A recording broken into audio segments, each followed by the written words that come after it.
கண்ணத்துல நீதானே எண்ணத்துல தாக்காத தையல் விழியே எதிர்பார்க்காத சொந்தத்துல கேட்காத நேரத்துல வந்தாளே மின்னல் மொழியே சிந்துதே அந்த மை பூசி நேரம் அழிக்காம கண்ணோரம் கணக்காக வச்சேனே உனக்காகத்தான்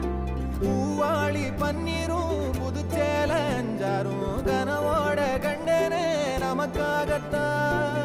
நெஞ்சோட தந்தம் பிடிச்சாலே நாட போறேன் ஒன்னால என்ன மறந்தேனே ஆகாச வீரன்